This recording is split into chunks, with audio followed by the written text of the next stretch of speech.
ছুটির দিনগুলোয় মনে হয় যে সন্ধ্যেবেলা একটু চলো বাইরে থেকে কিছু খেয়ে আসি আর ঘুরে আসি। তাই হাজব্যান্ডকে বললাম চলো আজকে সন্ধ্যে একটু অনেক দিন বেরোই না একসাথে, চলো কিছু খেয়ে আসি আর একটু ঘুরে আসবো।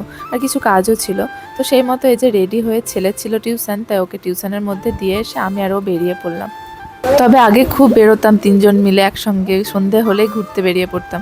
তবে ইদানিং এখন আমাদের একটু প্রবলেমের জন্য আমরা এখন সেভাবে বেরোই না, তাও বেরোই। তো এখন চলে এসেছি স্টেশন রোডের, এই যে এখানে চিকেনের যে পকোড়াটা বিক্রি হয় দারুণ করে, সেটা খাওয়ার জন্য এসেছিলাম। আর এদিকে দেখো সামনেই তো ঈদ, তার জন্য স্টেশন বা মানে স্টেশনের সামনেটা কি সুন্দর লাইটিং দিয়ে সাজিয়েছে। আর চিকেন পপকর্নটা পেলাম না, তাই এই যে ফিশ কাটলেট আর হয়েছিল চিকেনের একটা আইটেম নিয়েছিলাম। তো ওখানে দাঁড়িয়ে দুজন মিলে খাওয়া কমপ্লিট করে আমরা আবার বেরিয়ে পড়লাম। তো আমাদের কিছু জিনিস কেনার ছিল, তো সেগুলোই কিনে এখন এই যে বেরোবো।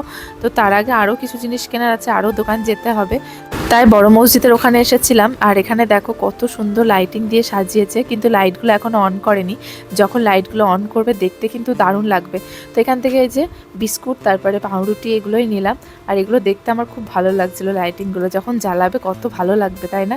তো এই যে কেনাকাটি কমপ্লিট, তো হাজব্যান্ড আমাকে নামিয়ে দিল। আর এদিকে ছেলেরও ছুটির টাইম হয়ে গেছিলো, তাই ছেলেকে একবারে নিয়ে বাড়ি ফিরছি। বৃষ্টি শুরু হয়ে গেল, বাড়ি চলো বাড়ি চলো, বৃষ্টি পড়ছে, তাড়াতাড়ি বাড়ি চলো। আমি দোকান গেছিলাম, আর আজকে দেখো বৃষ্টি শুরু হয়ে গেছে, মানে আস্তে আস্তে 2 ফোঁটা 3 ফোঁটা করে পড়তে লেগেছিল। বাড়ি আসতে দেখি যে বৃষ্টি শুরু হয়ে গেছে।